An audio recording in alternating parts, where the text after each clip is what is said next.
I was asked in a comment why I chose Canon, and that's a fair question, especially as someone who started the year saying he was doubling down on Micro Four Thirds.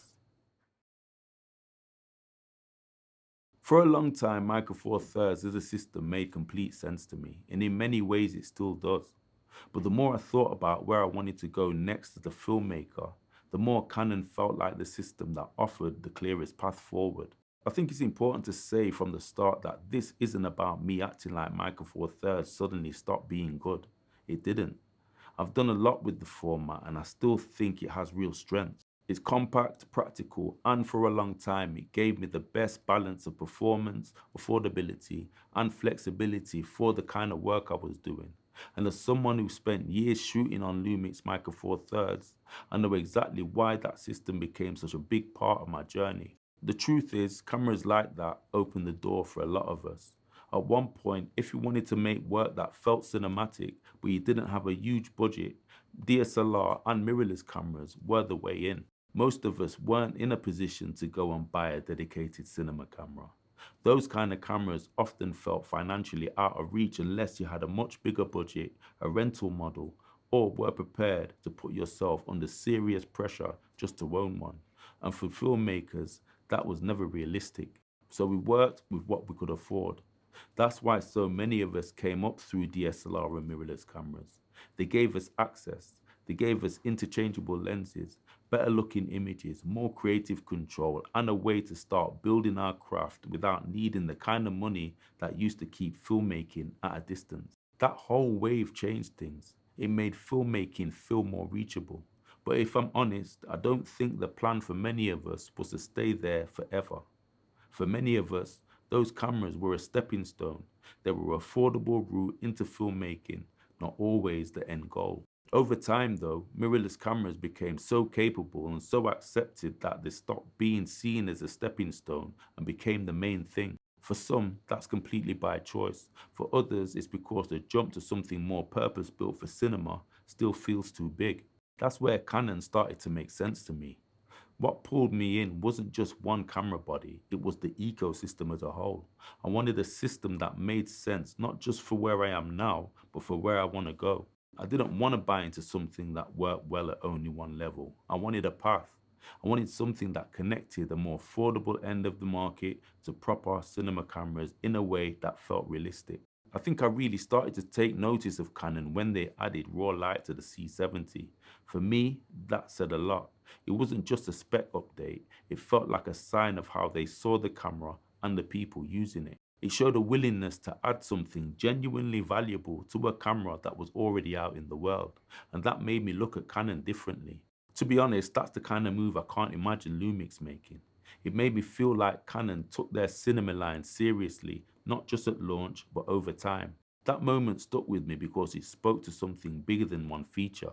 It made me feel that Canon understood how filmmakers actually grow with their tools, and that they were prepared to strengthen the camera's value even after people had already bought it. That kind of support matters. It builds trust. It tells you that you're buying into a system, not just a product cycle.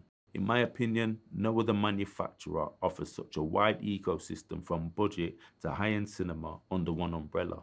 Not just with camera bodies, but with lenses as well. That matters because the system is never just the body. Lenses are just as important, maybe even more important, because they're often the part you build around for the long term. What I like about Canon is that the route upward feels connected on both sides. There's accessible options, then more advanced hybrid options, then dedicated cinema cameras. And the same kind of progression exists with the glass as well. That's a big deal to me because most filmmakers don't move in one giant leap. We grow in stages. We buy when we can, we make compromises, we improve, and we add pieces when we can afford to. We build our kit over time.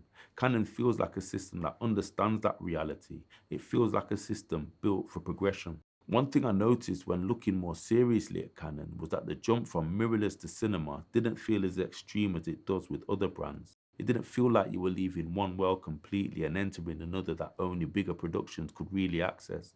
It felt more joined up than that. It felt like a ladder rather than a wall. That matters because I've never really looked at gear as isolated purchases. I've always looked at it in terms of workflow, longevity, and direction. I wanted a setup that could work for me now, but also make sense if the work gets bigger, or I want a more dedicated shooting experience without feeling the need that I've got to throw everything away and start again.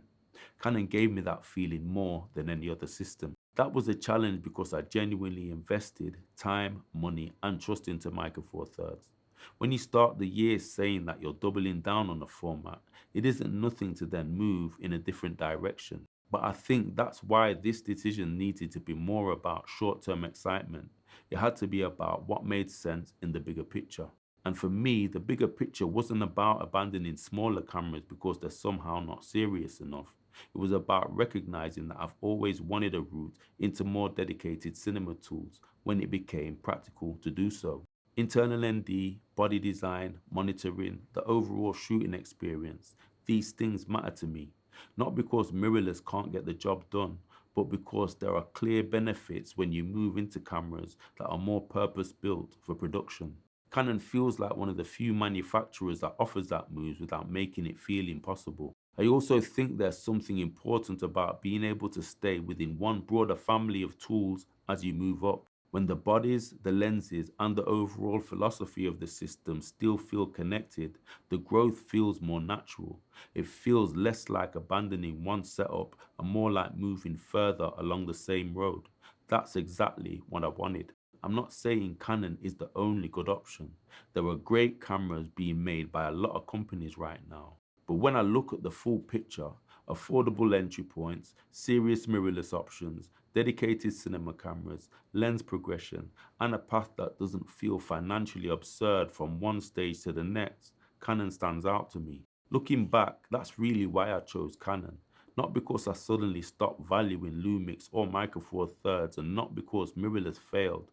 I chose Canon because it felt like the clearest route from where I started to where I wanted to go. It felt like the system that best understood the reality of how many of us entered filmmaking, and now we hope to grow beyond those early limitations without losing everything we built along the way. As someone who started the year saying he was doubling down on Micro Four Thirds, I don't see this as a contradiction as much as a continuation. Micro Four Thirds was part of that journey. It still is. But Canon felt like the next step in that journey because it offers a full ecosystem that stretches from budget to high-end cinema in a way that's joined up, practical, and actually attainable. That's what made the decision make sense for me. Thanks for watching.